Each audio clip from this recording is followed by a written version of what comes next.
Hello? Hello, hello, hello. Can you hear me now? All right. So it looks like I'm actually getting some sound. But it also looks like I turned the gain up too high. Wonderful. So what I was saying is if there is a single food that I could eat my body weight in, it's clementines, tangerines, something of the sort. Easily peelable, delicious. I think tangerine is probably my favorite flavor. Though I really like mango too. Mm, so good.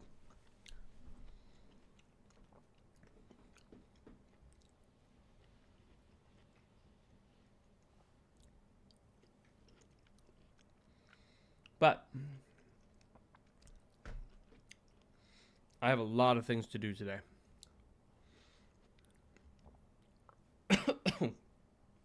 Excuse me. And I legitimately don't. I have a banana for later. Yes, they are seedless. So growing up in West Africa, I did not have seedless oranges or tangerines. And so I got very good at extracting the seeds. Since moving to the US, um, pretty much everything they sell is seedless, which is awfully convenient. Of course, it defeats my childhood goal of having a orange seed take root in my stomach and grow a tree so that I could have orange all year round. That was indeed an ambition of mine, fueled by my older brothers, who told me that if I ate dirt and I drank a little bit of water and I walked around with my mouth open, the sun would get inside and I would be able to achieve my dream of having my own personal in-stomach orange tree.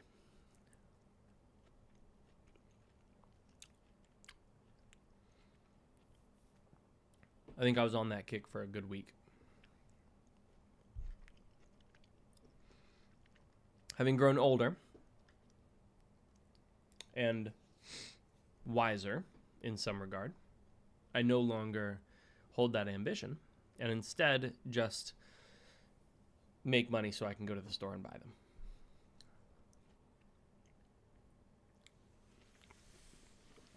But one of the things that I am needing to do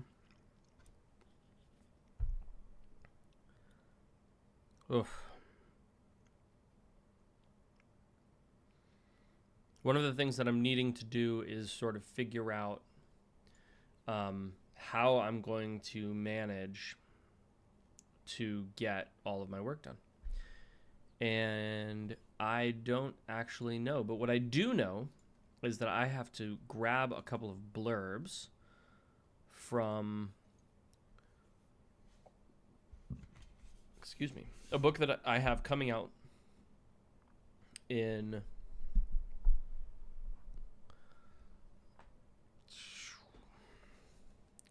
when is it coming out?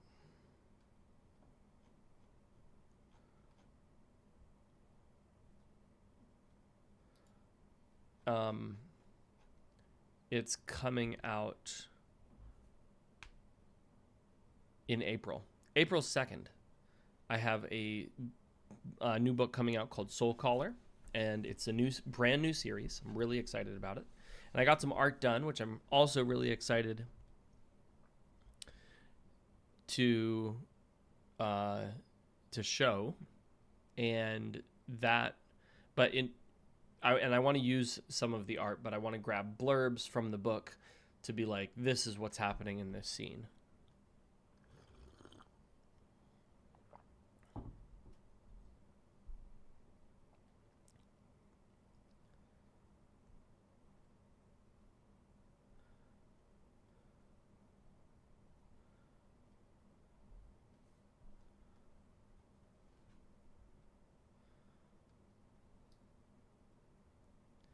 Here we go. So this is number 1. I'll go ahead and post it in the chat.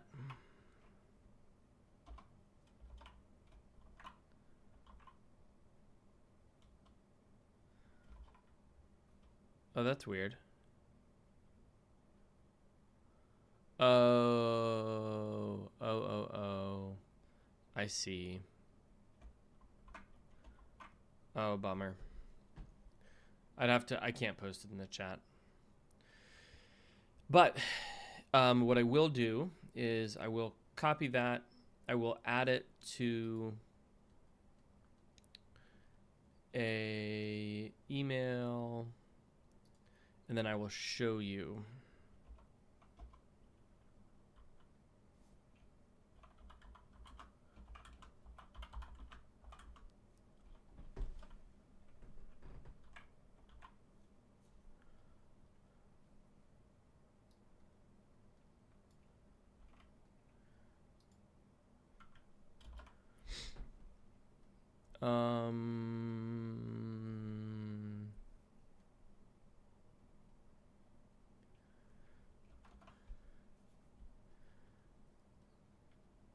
How best to show you?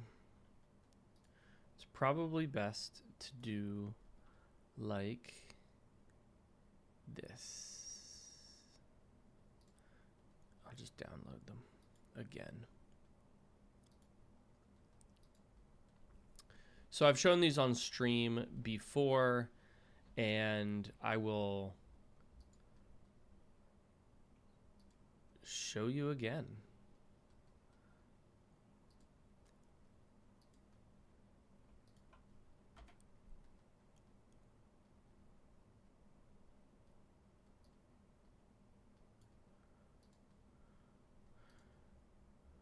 It's a little bit frustrating that I can't just like go through them. But let's see. Let's open that. Let's open that. Let's open that. Let's pull this one on top. Let's add my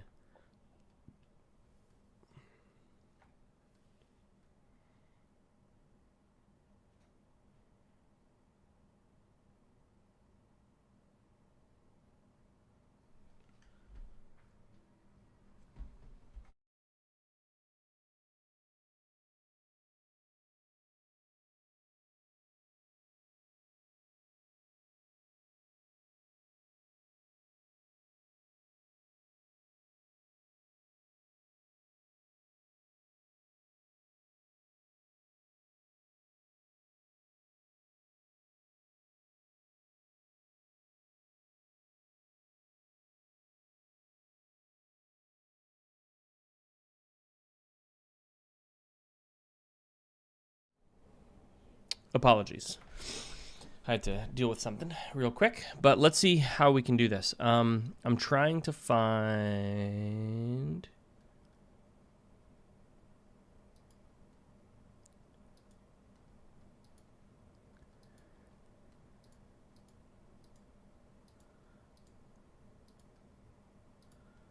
That's not what I want to do.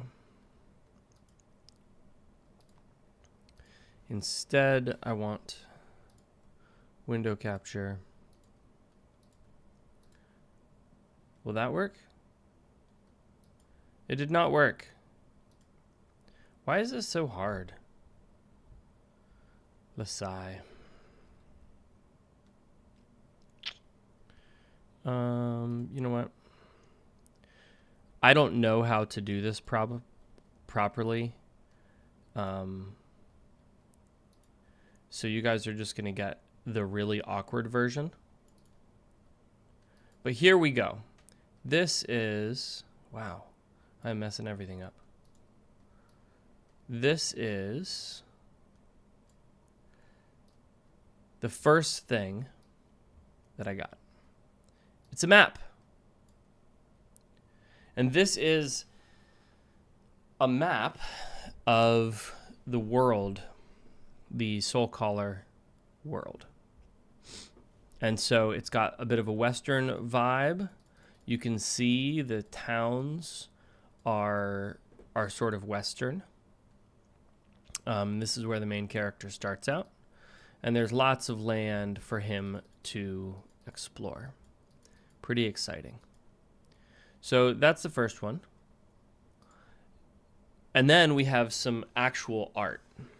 One of the things that I feel very fortunate in being able to do is I often am able to find artists whose style I like or is interesting to me, and I can ask them to illustrate portions of my books because I want sort of a different view, another creative's view of what it is I'm creating. So in this case, I just asked the artist to read through my book and to take a look at what it was I was making, and then using his style, illustrate to illustrate it, right? Well, in this case, this is the main character about 3/4 of the way through the book. He is an elf of sorts. And as I mentioned, this series is, or the map has some Western vibe to it. The story is pretty much what happens when a world is invaded by cowboys and aliens, and the natives in that land have to adapt and overcome. And that's what we have going on here.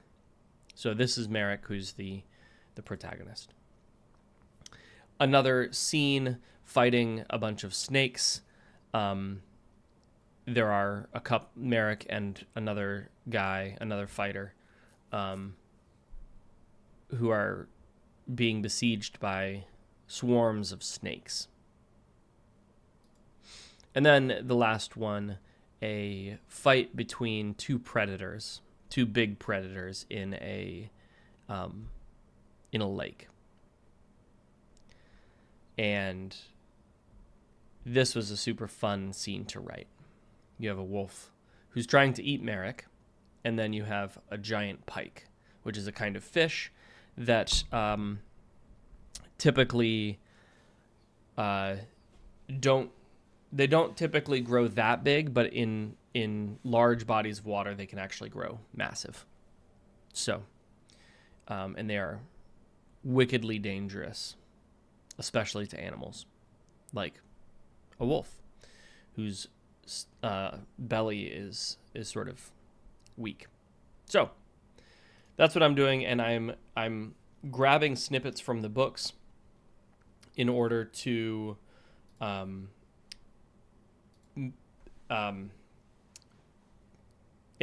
sort of illustrate what's going on in the scene. So that's what I'm doing right now. But in 14 minutes, we are going to be sprinting. So if you have not already,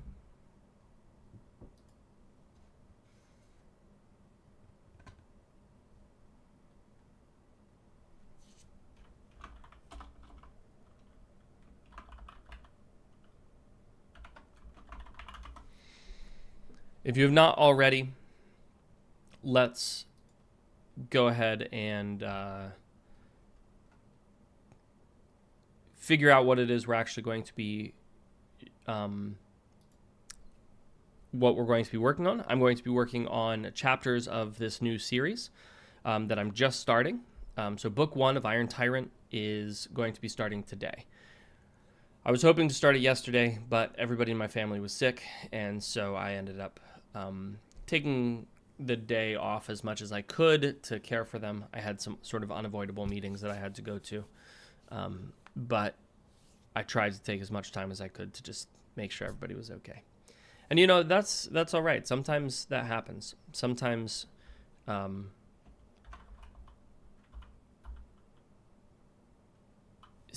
things just change. And snake fight. But as I've been looking at my to-do list, I realized that I have like maybe 25 hours worth of work that I'm trying to jam into a 12-hour workday. That's not good. I shouldn't be doing that. But again, when you have days off, sometimes things sort of stack up. So right now I'm trying to make sure that I'm keeping myself busy.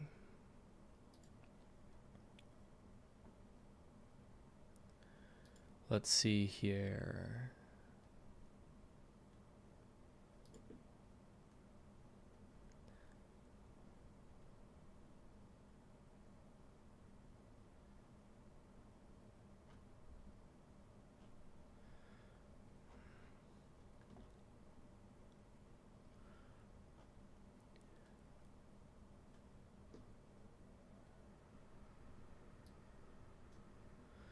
All right, that's a good one. So, like I said, I'm going through and I am grabbing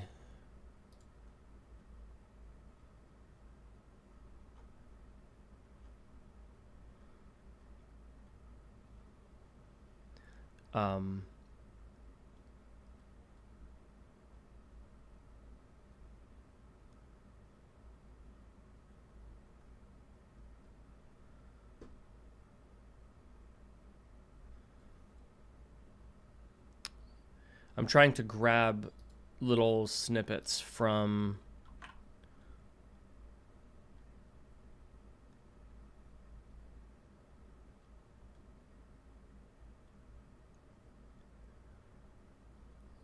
my story.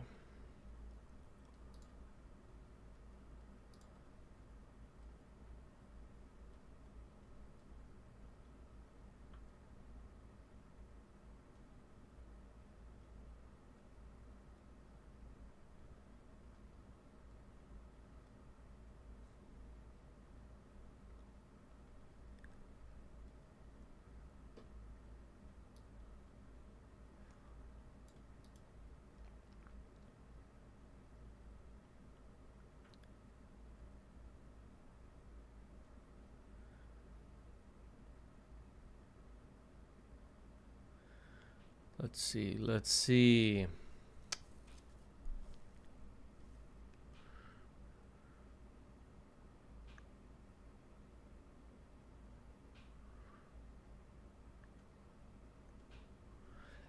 At first glance, it looked just like any other cliff to the untrained eye, but Merrick's sharpened vision kept catching slight sight of something on the rocks, something that glittered in the hot afternoon sun.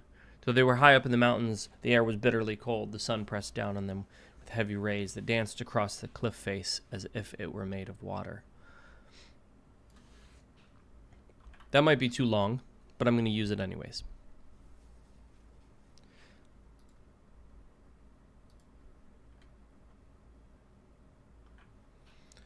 Oh, I can't use it.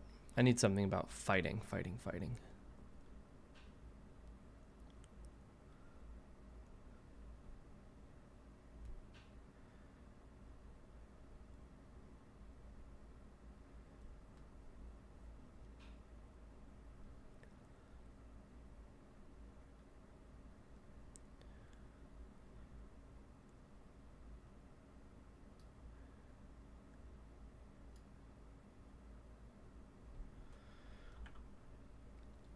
How about even faster was the tip of Barak's spear, piercing through the rock snake's head cleanly, and then withdrawing. With a flick of his wrist, Barak sent the snake, still twitching body, tumbling to the side just in time for another rock snake to lunge towards him.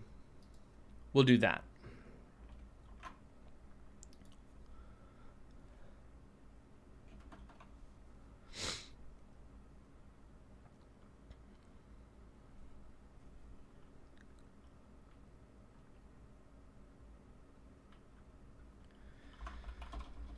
All right, let me send this email, and then we are going to be getting going. We have about 8 minutes, and I'm going to be jumping into the first sprint,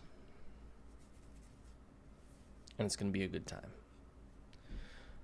I also, though, need to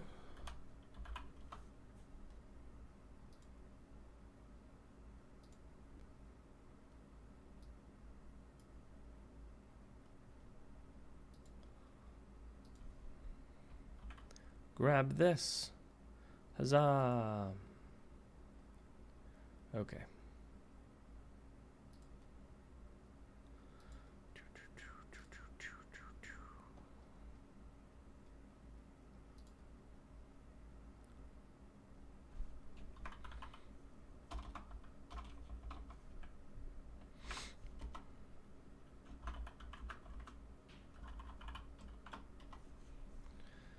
All right. Need to download that.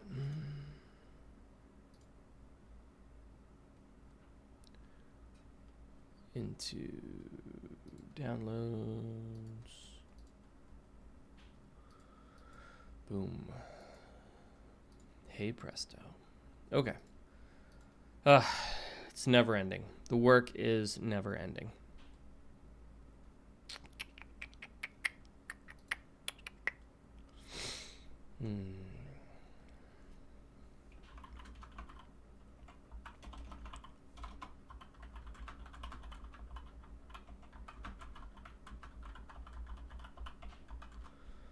How cold is it?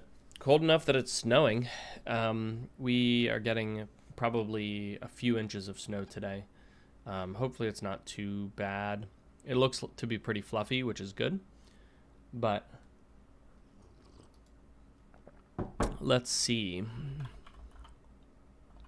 Weather.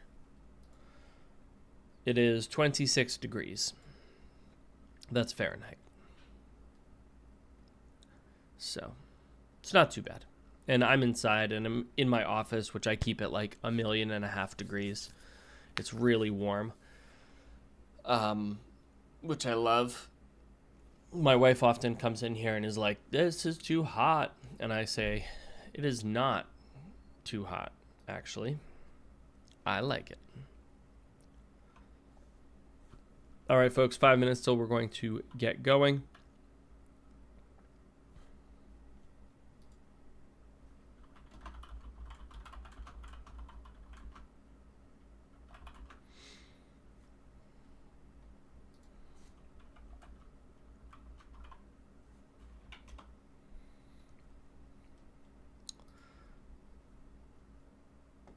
I mean, I wish it was 15 here. That's like what? Is that 60 Fahrenheit?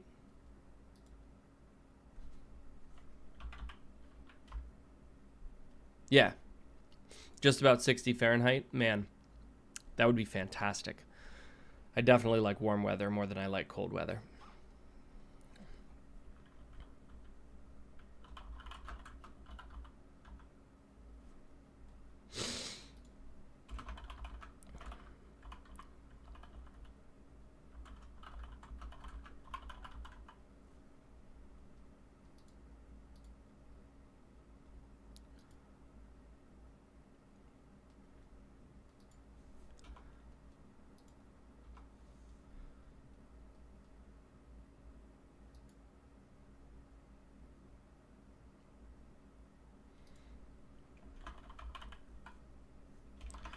All right.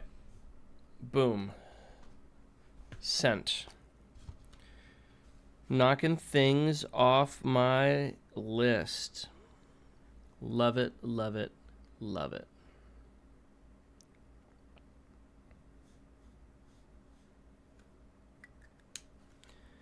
All right. So we have about 4 minutes until we are going to get going. I got to make sure that my music is ready to go. And then I need to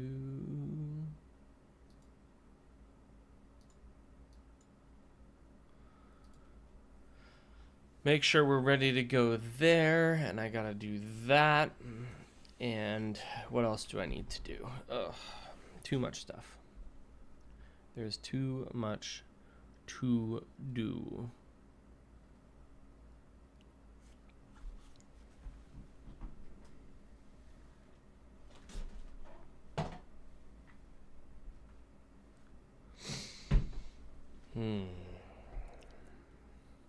You know what I haven't done? I haven't actually turned on my other computer, so I'm going to go do that.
All right. So it is time, folks, for our first sprint. So that's exactly what we're going to do. If you jump in, then make sure you join. But let's get this going.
All right, folks.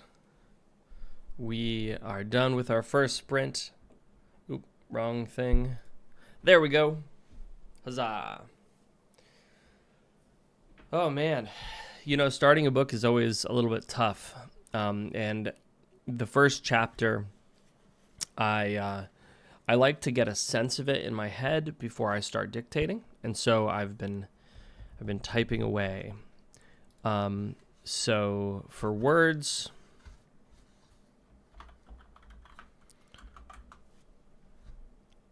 let me go check.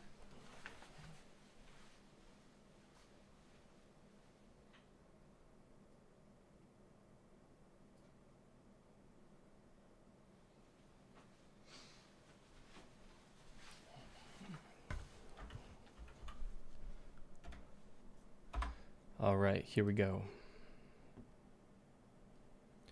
So 698 is what I ended up with. Holy wow. That is a lot.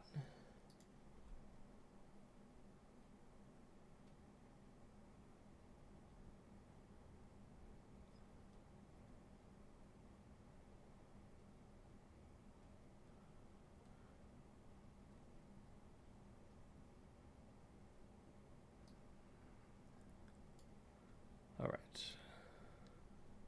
I will engage with that later.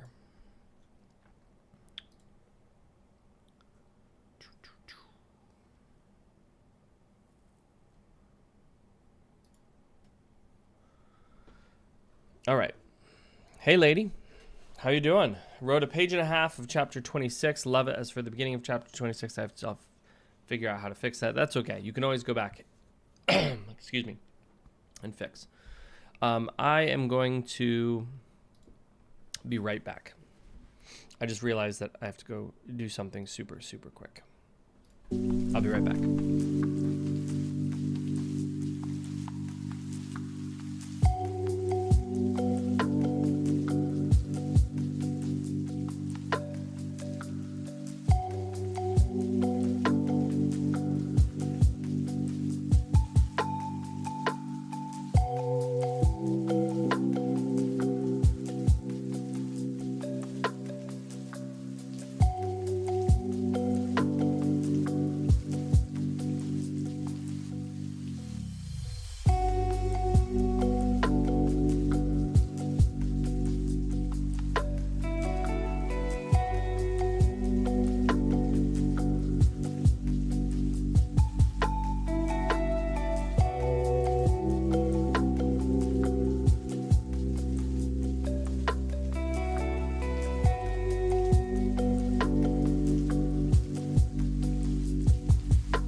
So I am back. I had to get some medicine because I've had a little bit of a cold.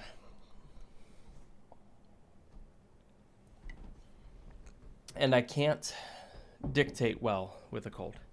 But I want to do some dictation today.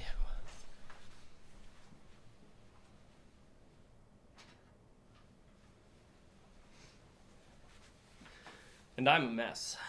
That's what I've decided. Today, I am just an absolute mess. Nothing is organized. But I got my pen. I also got this package. And I don't know what's in this package, but I'm going to find out. I should know what's in this package because I ordered it.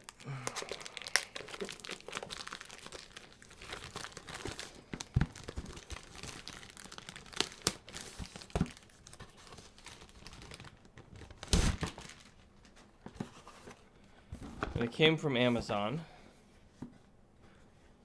And I think it's cables. That is my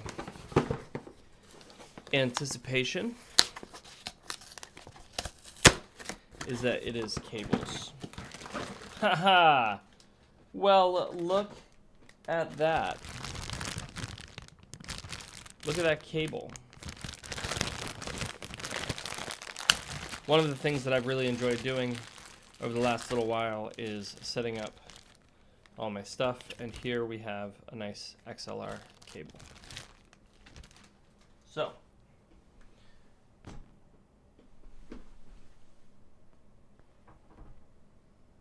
that will just go right there, and then we'll be good. All right, folks, so we have 3 minutes until we're going to jump back into another sprint. What is it you're working on?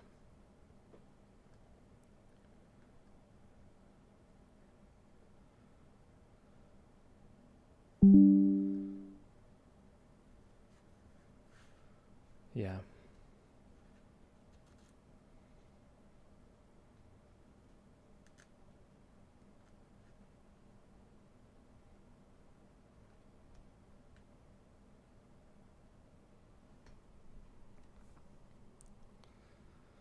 Yep. Let's see. Thank you, Isaac. Yeah, I'm trying. I'm very scattered today, but you know what? I'm just doing what I can do. So, I need to adjust my sound settings though, so you guys don't keep getting spammed by Discord. More volume settings. You know what I can just do? I think I can just go into user settings. Notifications. Ha ha ha. Ha ha ha.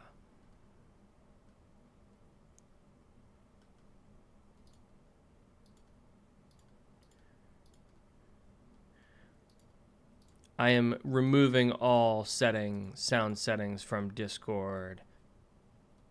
Except for that one. Ha ha ha. Ha ha ha. All right. That way you shouldn't be getting quite as many notifications when things happen. So, we've got a minute left. Take a deep breath. Do some stretching, get yourself all loose, and figure out what it is that you're going to be working on. All right. So I know what I'm going to be working on. I'm going to drop 31 minutes on the clock, and we are going to get this thing rolling.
underneath it all, everything's actually alright.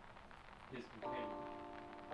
You're okay. Even as he lifted his own nukes. You have more power than you might be giving yourself credit for. And if you have something that's going on in your life right now that's challenging, painful, it's just a reminder to take a little bit better care of yourself. Because you're worth it. You can have this feeling anytime you choose. You guys know how dangerous it is.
By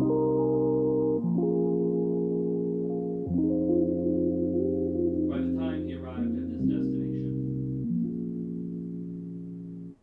his body was no longer shaking, and he had calmed down. Though it had been a dangerous situation.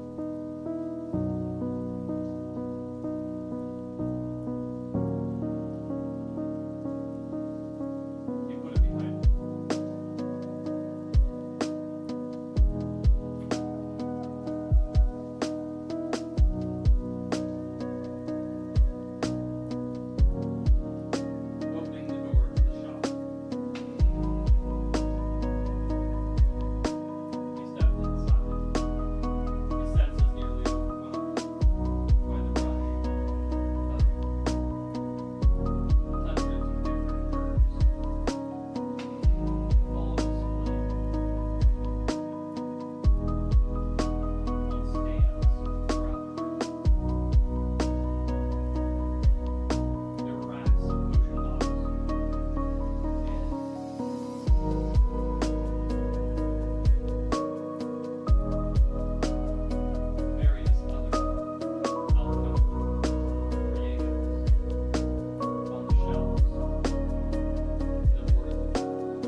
wondering what the connection between the Master Alchemist and the book was, he kept glancing back and forth between them. This is incredible, Master Felsby said. I thought the last copies had been burned.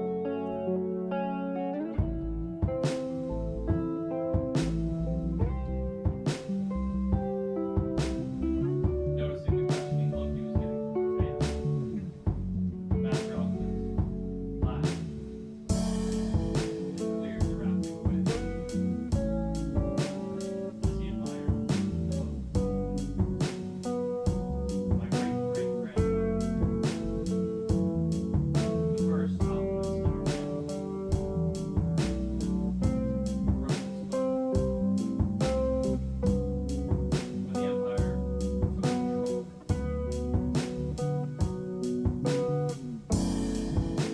alchemy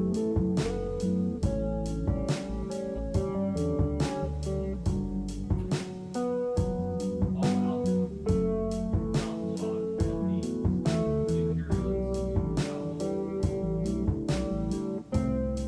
not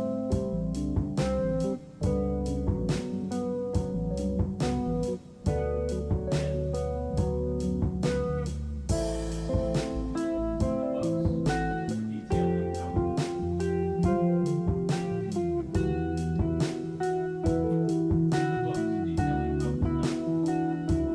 Alchemy.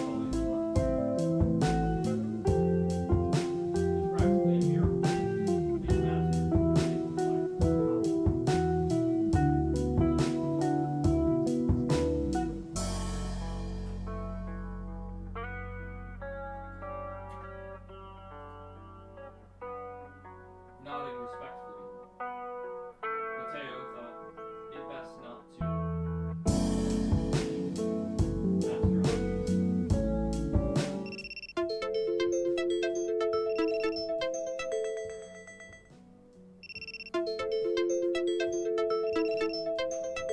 This wasn't an original copy, but instead one copy from his master's memory.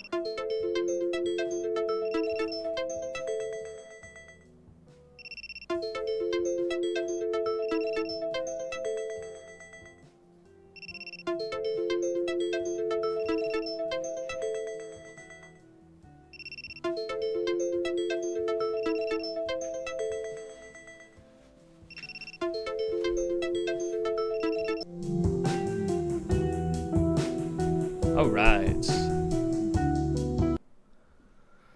Well, so that was a sprint.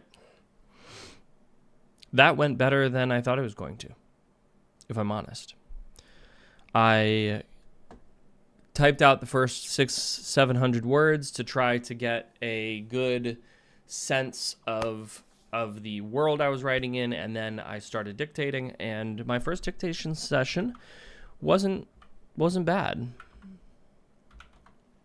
Ended up with about 1,400 words. Let's see.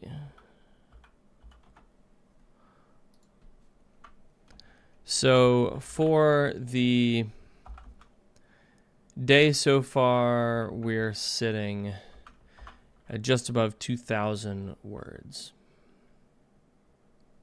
Well, welcome. Glad you're here. Yeah, glad you're here. What am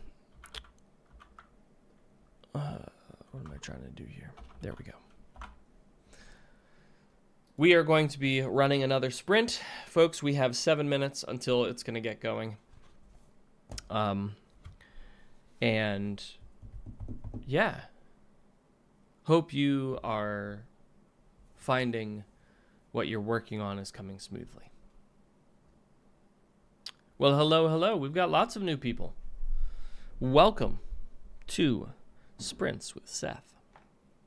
I don't know what it is that I'm calling this thing. Welcome to the BTZ gang. Can we be a gang? Club. BTZ club. If anybody doesn't know, BTZ stands for better than zero and is really just a way of saying that anything is good. We just want progress, right? So, I am starting a new series. I have almost the first chapter done. Probably about 500 words in the first chapter left. Lady, 2 pages. Love it. That is fantastic. Sorry for hitting the mic. You guys can let me know if the mic needs to be adjusted or turned up or anything like that. Why is it falling down? There we go. Now it won't fall. Ha ha ha. Ha ha ha. All right. That's done. Unfortunately, I have just a... Ouch. I keep doing it. Unfortunately, I have just sort of an absurd amount of stuff to do because yesterday I didn't really get a whole lot done because my family was sick and so I was taking care of them.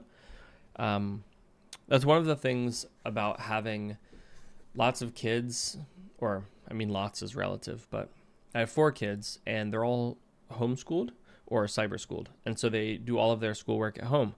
I work from home out of an office in my basement. And so that means my entire family is always around all the time, which is awesome. Like, I actually love it.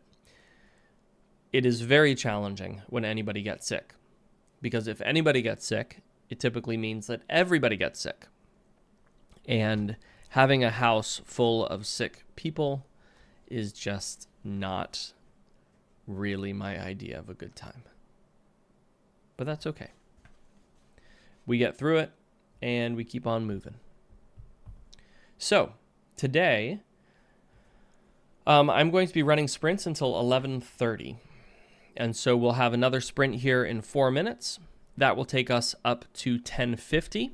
And then we will have one more sprint after that, taking us up to 11:20. I'm sorry. I'm going to run sprints until 12. And then we will have one more sprint after that. So we have 3 sprints coming up. Okay? And that'll take us pretty close to 12. And at 12, I have to get going because I have a meeting that I have to attend.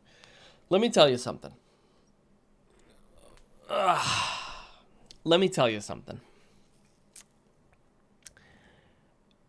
One of the things about being an author that nobody tells you is that the sort of further along in your career you get, the more extraneous stuff there is to do.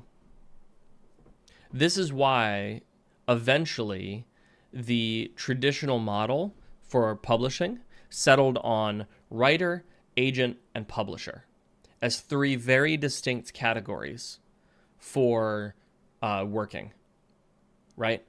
And so your writer writes the content, your agent works on all the peripheral stuff, and then the publisher handles the actual publishing of the book.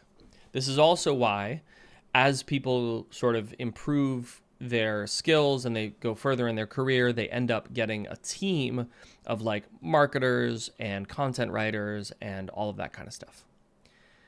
But the problem is that even when you do that, even when you outsource every single task except writing, the thing you can't outsource is management of people. And so it's not to say that I have some huge team and that I have all these people to manage, but I do have a team. I do have people who work for me, and I can't outsource the management of every single one of them. Now I could, and I've been thinking about this, I could get like an operations manager to try to help with some of this stuff, and I think that would help, but I would still have to manage that person.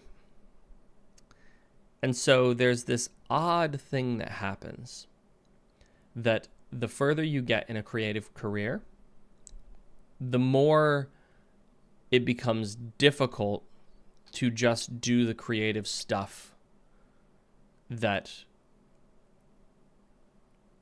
you are, that like you started in the first place.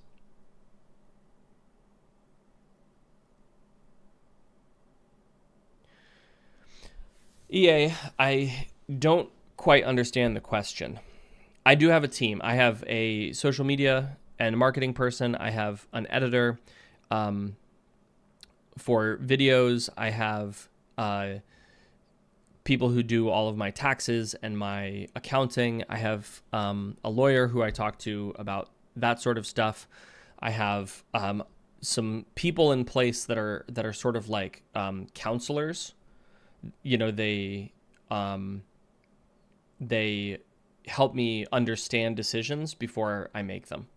And I'm now starting to look at brand strategy and adding a brand strategist to my team. What knowledge do you seek to gain still? If you are choosing something to ask people my level or above, what do I ask? Okay, this is a great question. And I don't have time to answer it now because we're about to jump into a sprint. But as soon as I get back from the sprint, I'm gonna talk about that question.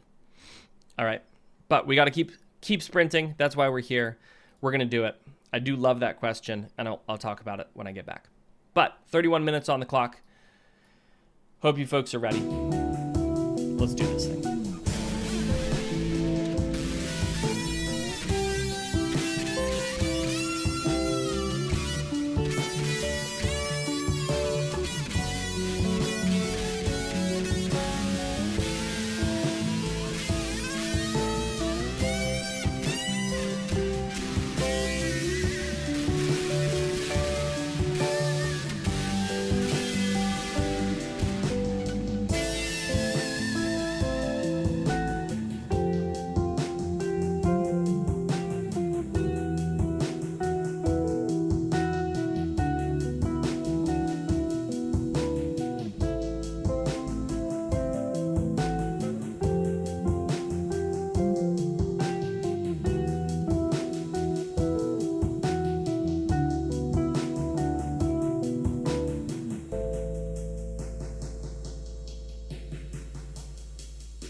All right.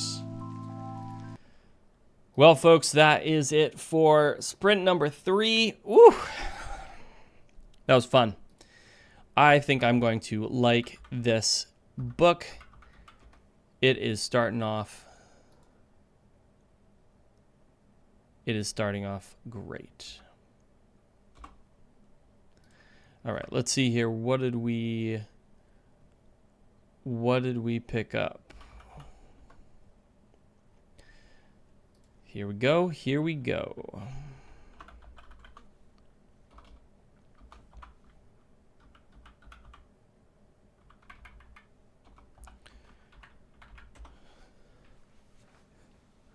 All right, ended up with 3,325 words. Not too shabby. 2 more sprints today. Let's see, though. So that was about 1,200 words.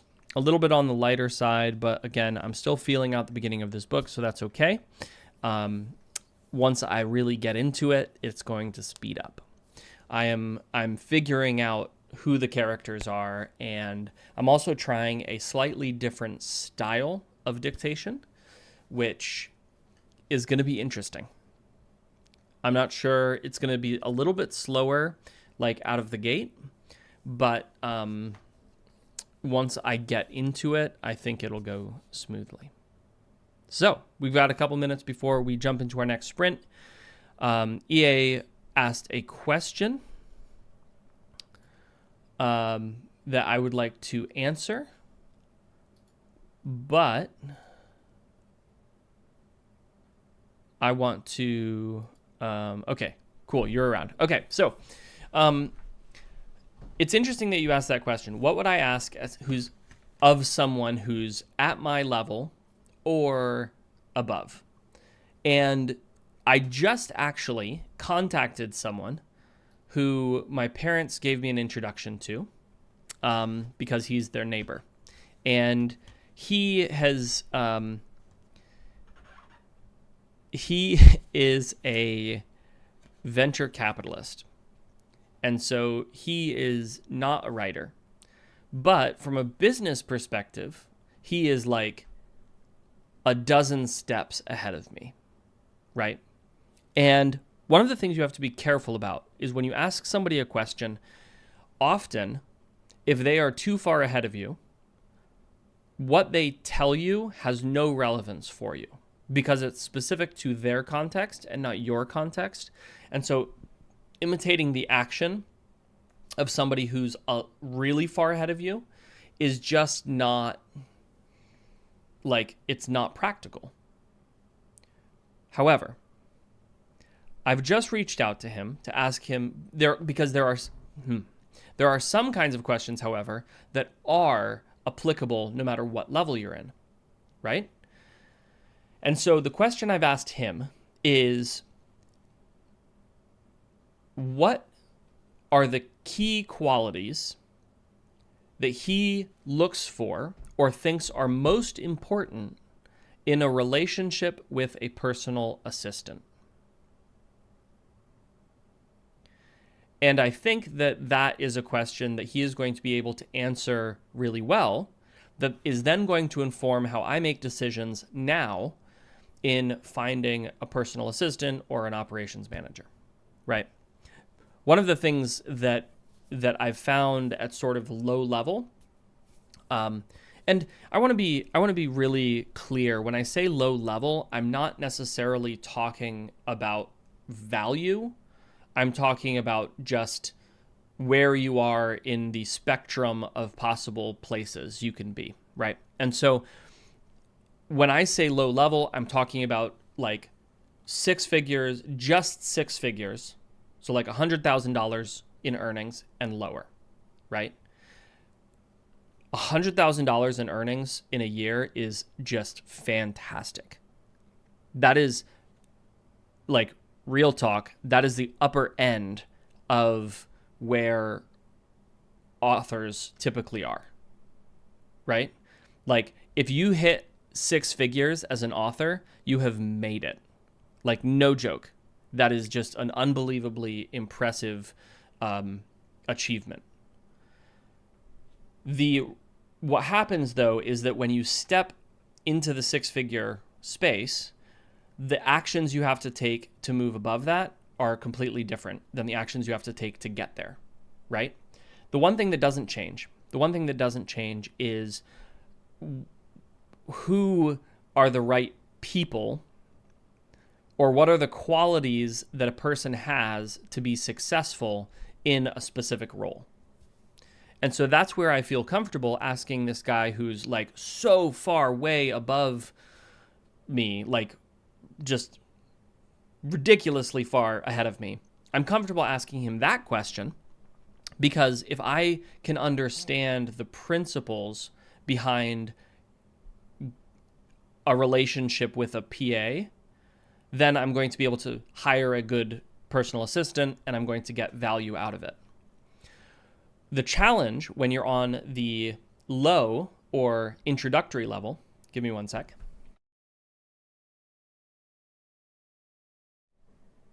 Excuse me.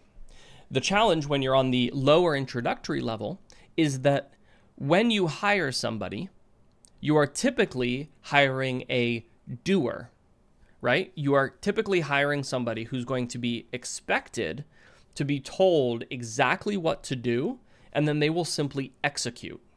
The money you spend just goes to buying you an extra hour of time. It does not go to buying you leverage. So if I go and get a personal assistant and I say, okay, I'm going to find a personal assistant. Let's say I'm making $100,000 a year and writing, and I think, a personal assistant is going to help me leverage and expand what I'm doing because it'll give me more time for writing. If I have to spend a bunch of time managing that person or creating content for that person or doing something for the person so that they can do their job, then I'm wasting my money. Because I could just do that task and I could probably do it better than they could. What's interesting though is that when you look at really high level people, they have personal assistants who they just say, I need this thing. And miraculously, that thing happens. Now, they are typically paying the person a lot more, but they've also spent a lot more time finding the person.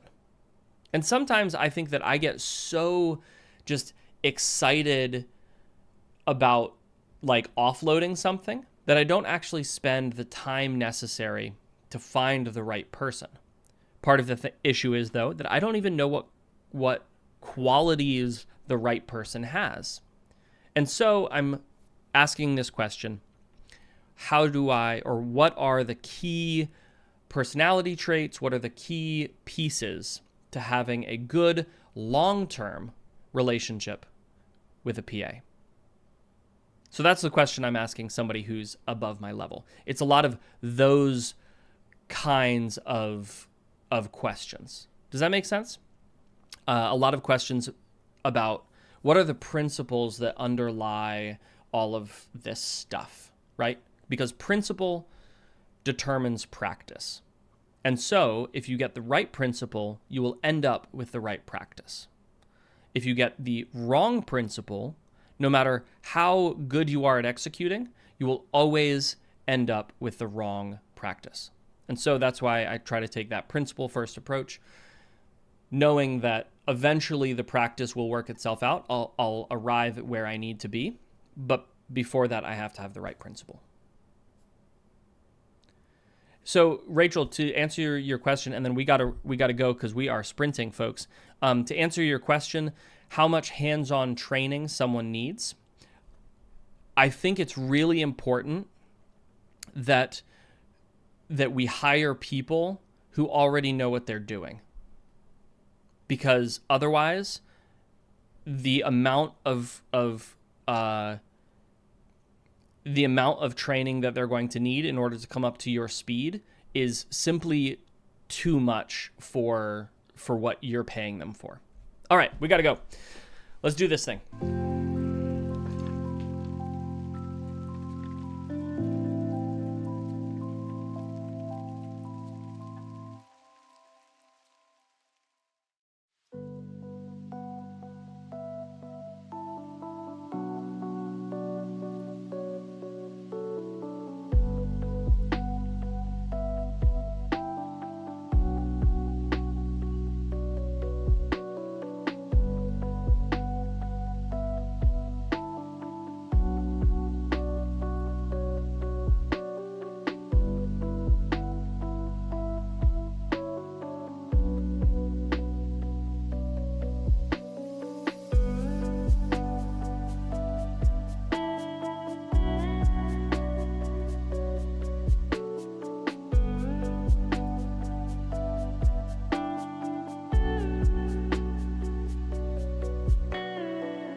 Alrighty, folks. That is it for that sprint. Was that our third or fourth sprint? I think that was our fourth sprint. Fourth? Yes, fourth sprint. Love it. So let's see what we did here.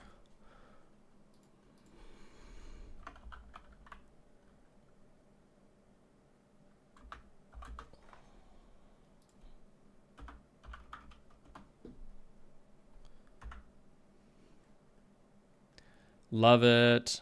Good job, EA.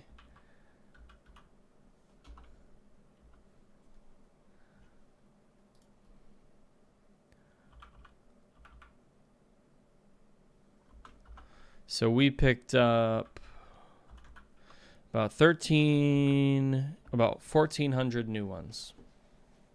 Hey, Stoic. Love it. 1,200 words. That's fantastic. Well done. Even if you only get one sprint in a day, 1,200 words is just, that's awesome. That's awesome. So I'm sitting at just under 5,000, which means that I'm going to have 2 chapters done by the end of the next sprint, which is perfect.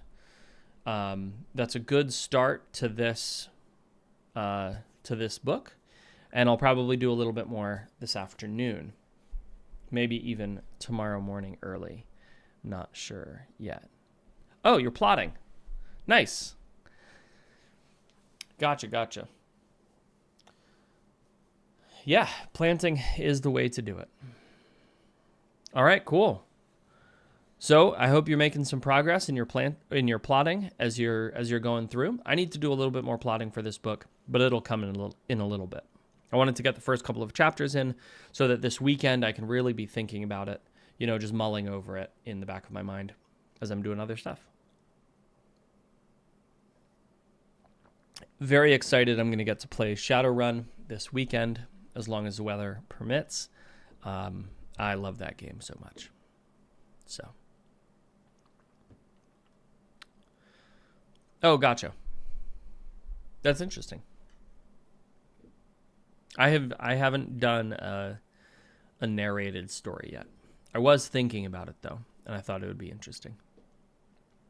So,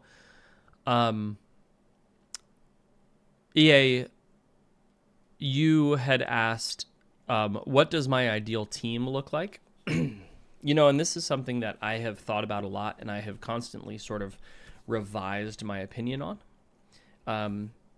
I think that this year at some point I'm going to have to sit down and really try to nail this down. And I think that there are 2 answers to this question. There's sort of what is my dream team? And then what is actually ideal? Because when you ask the question, what is ideal? Context matters there, right? So let me answer the first one first and then the second one second. So what would be my dream setup if I could have a team? It would be very simple. I would have a team where I would have somebody who is in my office with me. So first of all, at the top level, I would have an operations manager who manages everything. Underneath them, I would also, and then in addition to that, I would have a personal assistant who does all of my communication stuff. In addition to that, I would then have somebody whose job it is to run the tech setup for what I'm doing.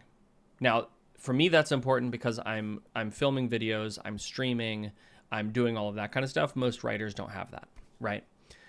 In my content team, I would also have 1 or 2 content writers who would help on the social media side and help me build content. I would also have my editor to edit the videos. I already have AJ or Tyken who already does that. Then I would have a between 3 and 6 full-time editors to work on my books with me. And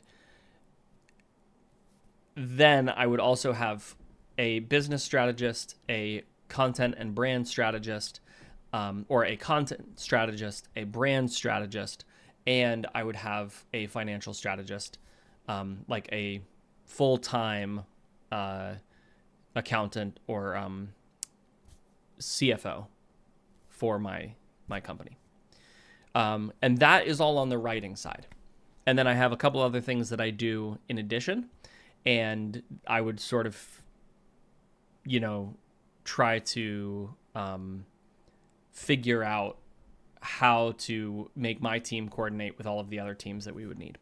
On a more practical level, this is what I'm thinking. I have an editor.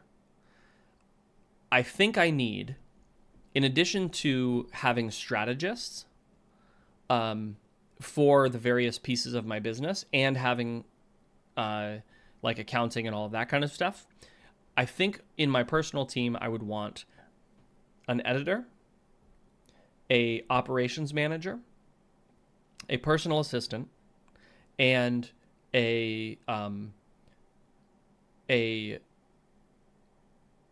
content writer / somebody to run my tech.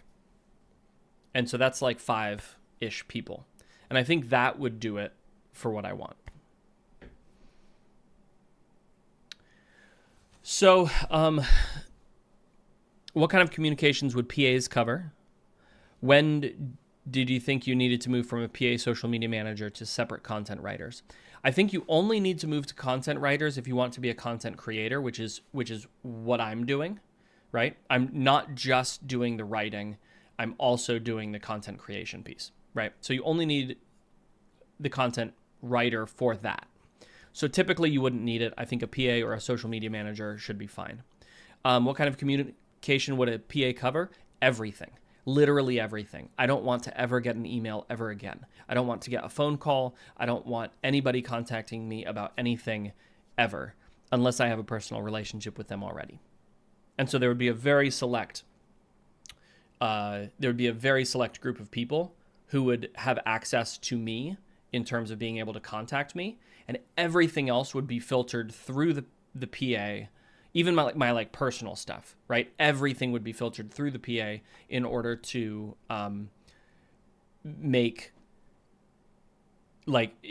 sort of like winnow what's important for me to give attention to, Yeah, absolutely. So even people on my team would go through my PA in order to get my attention, right? And I think that this is important. I think a lot of people, when they hear that, immediately recoil, and for reasonable reasons, right? They think to themselves, ooh, that just doesn't sound good. That seems really like stuck up, or that seems really, like self-aggrandizing. But the reality is that as soon as you break a certain threshold in revenue, your time becomes just so unbelievably valuable that every moment you are spending not doing the high leverage things costs you money, right? And so there's a reason that you cannot just call up a CEO of a company and be like, hey, I want to run this idea past you or talk to you about this thing.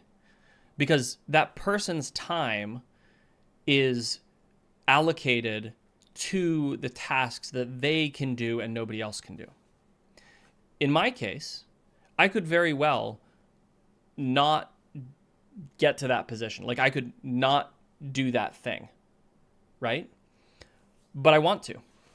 I want to keep growing and I want to keep building. And so this is one of the requirements of putting incredibly strict parameters on your time. Now, if somebody wants to get a hold of me and wants to like pick my ear, or pick my brain about something, they can totally in that scenario, they would just send a message to my assistant. My assistant would say, hey, Seth, are you interested in doing this? And if I'm interested in doing this, I'm going to say yes, right? And so it's not all it is a preset filter that helps me keep my brain clear of distractions, right? That's all I'm doing. is managing distraction, or that's what the PA should be doing, is managing distraction. So I hope that answers the question. But yes, Stoic, absolutely design the world you want to live in. I think that is the key. Now we are late for our for our sprint, but there was one more thing that I wanted to answer. Most important tasks, and then this is going to be my last sprint of the period, folks. Oh wait, I don't have time for another sprint. I apologize. I misjudged the time. So I have to sign off by 12 absolutely sharp because I have a meeting that I have to go to.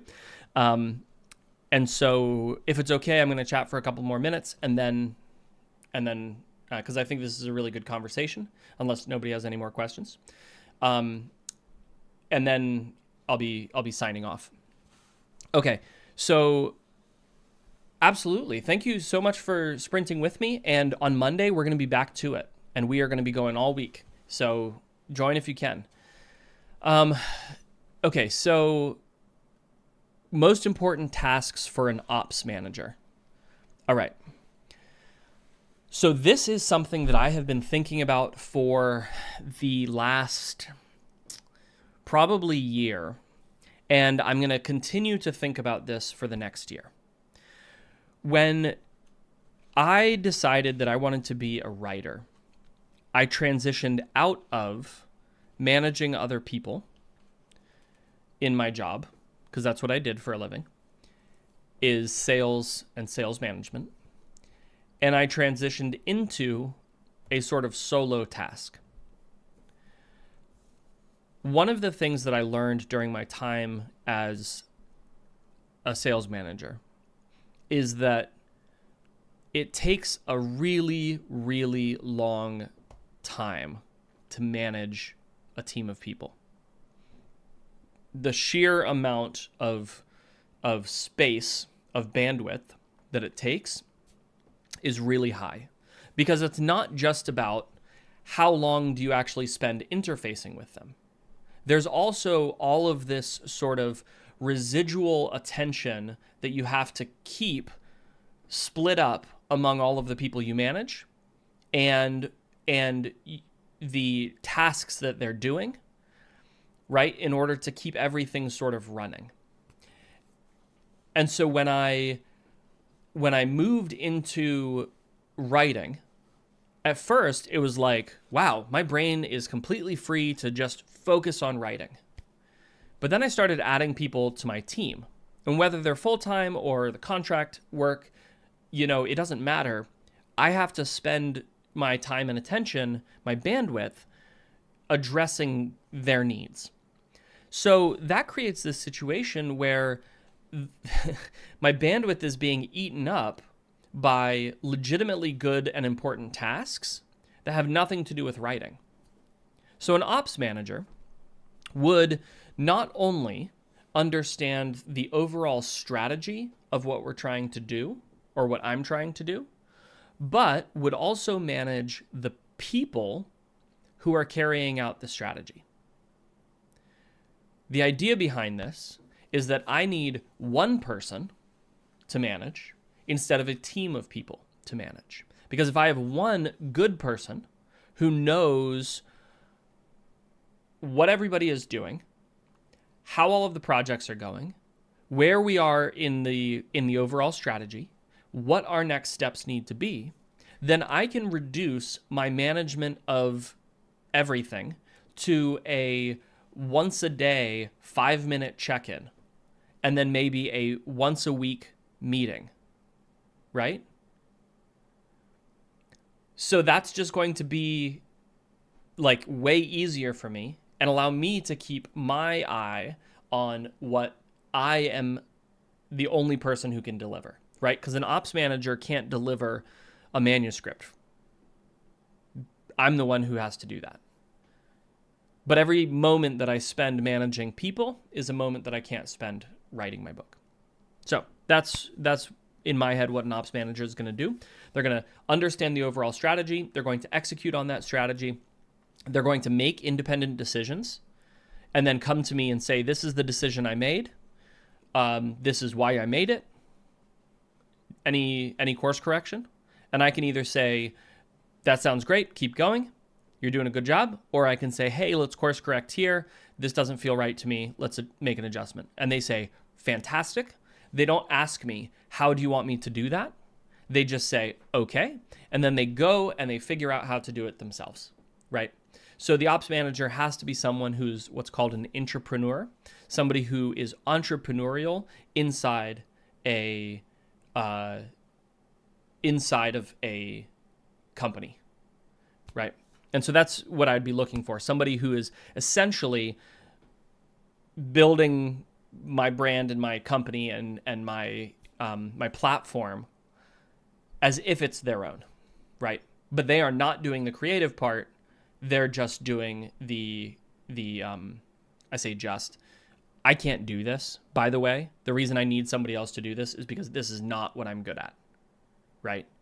I need somebody else who is good at strategy and then implementation, right? In the business world, this person might be is called an operator. They might be called an integrator. They're someone who integrates all of the people and puts it together.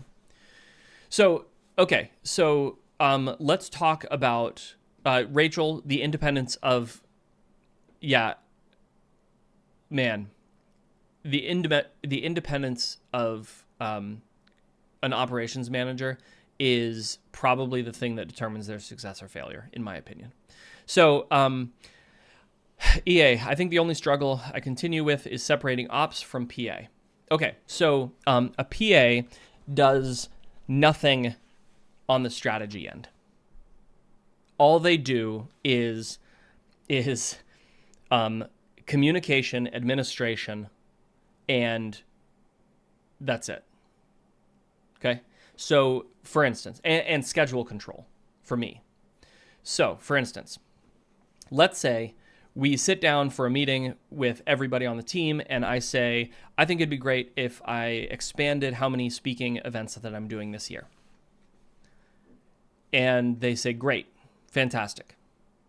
Then, for our next meeting, I get, or maybe during that week, I get my PA sends me a task in my calendar that says, Seth is going to spend 5 minutes going over this list or 10 minutes going over this list of conventions where he might be able to speak.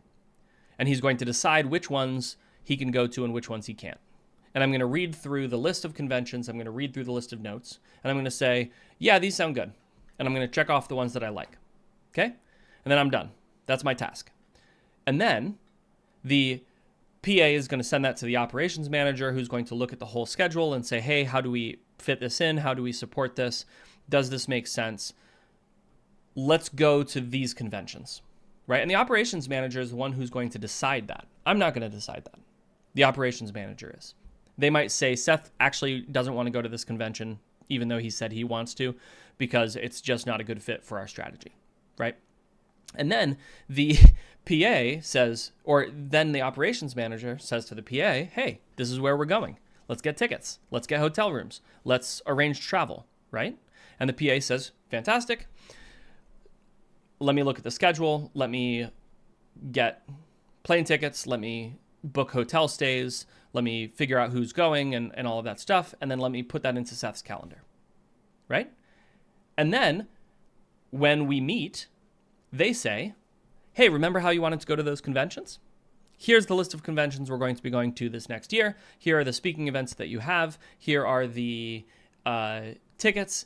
Here's the, here are the flights. Here are the hotel stays. Here's the car rental you have, et cetera, et cetera. Show up at the airport at this time. This is the topic you're speaking on. That's what I want that relationship to look like, right? This is all stuff that I do right now. But having those two people to separate out to allows for leveraging their strengths to make sure that nothing falls through the cracks and to give me as much time as possible to focus on what I want to do, which is writing. Does that make sense? So that would be in my head the way the whole thing would work. Yes, so EA, email, newsletter, social media, schedule control, reminders, contact information, all of that kind of stuff. So I'm going to a conference at the end of February here, and I just got an email from somebody else's executive assistant, which is effectively what a good PA is, that said, hey, so-and-so would like to meet you and have lunch. These are the days that are available. What would be best? Right? Now, ideally, that's coming to me, and I'm answering that email. Ideally, that's not going to come to me. That's going to come to my PA, who's going to look at my schedule and just say, is there an open slot? Is there not an open slot? Great. Yes or no? Right? Yeah. Stoic. OP helps you decide what's in line with what you should do, and the PA makes sure the things you're doing go smoothly. That is 100% it. Yes. My operations manager would make sure that everything is happening, but not just for me, right?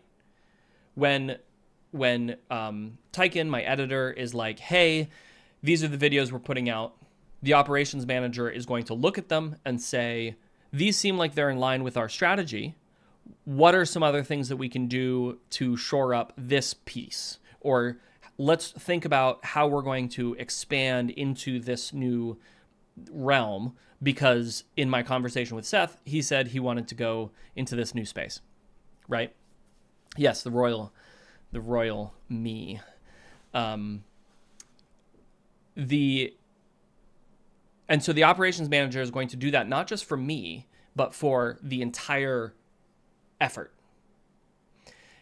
So this is, even as I'm talking about this, though, I'm realizing something. The way that I am talking about being a writer and expanding and growing and making all of this happen, not everybody wants a career like this. Not everybody wants to be this sort of writer. Yeah, Stoic. Okay, absolutely. I am taking Seth Ring and I am making a brand out of the name, right? And then I'm forming and I'm treating myself and my writing career as I would a company. And I am filling the roles in that company that only I can fill, right? Overall vision and content production. And nobody else can do those things. Nobody else can, right? Because Seth Ring is my name, and so it is me at the end of the day, and so I have to be in line with the vision, so I have to be the one who's creating the vision, and I'm the only one who can write my books. Nobody else can. So if I'm the only one who can do those things, how do I outsource everything else so that I'm only doing the things that are highest value for me, and other people can do the things that are highest value for them, right? Not every author, though, wants to have this sort of career. In fact, I'm about to go and meet with somebody who probably doesn't want this kind of career. And that's an interesting thought. And so I think it's important, even as I'm saying, hey, this is what you should do, this is how you should do it, this is what I would do, it's really important that you understand what kind of career you want. It's really important that you understand what way you want to live as a writer. And if this doesn't sound interesting to you, if this makes you sort of recoil, then there are other ways to pursue being an author. In the traditional model, everything is divided up so that authors can just write. They don't have to do all of this peripheral stuff. Unfortunately, the reality is that in our current day and age, if you want to grow your brand, you have to be the person who does it. Your publishing company is not going to do it for you. Nobody else is going to do it for you. You have to be the person who grows and expands, if that's what you want. The other way that you can approach this is just by by really, really focusing on writing the best books that you can possibly write, and you just leave it up to chance. But again, there are a lot of writers, traditionally speaking, who have written fantastic books. And then, after they've died, usually penniless and broke, I guess those are the same thing. After they've died penniless, their writing has been discovered, and somebody else has made a lot of money off of it. So don't be that person. Try to maybe cut down the middle somewhere. But I do have to go. I got 2 minutes here until I got to run. So thank you all so much for joining me for these sprints. Sorry that they were shortened today. We will be running sprints again on Monday. So 8:30, I'll jump on and we'll chat for a little bit. And then 9 o'clock, we'll be kicking the sprints off. And we will be doing a full day of sprints up till 1 o'clock on Monday. Thank you all so much for joining me. If you ever have any questions like this, please throw them up. And I love talking about this stuff. So, and if you have any other, I'm on social media all over the place. So if you have any specific questions, or you can use my contact form on my email or on my website. If you have specific questions that you'd like me to do a video on, just hit me up with them. But Stoic, before I sign off, I have to say I agree 100% Stoic. I am not too concerned with accolades after I die either. In fact, I'm not going to be very concerned about much of anything after I die. So I hope you all have a wonderful weekend and stay safe out there. See ya.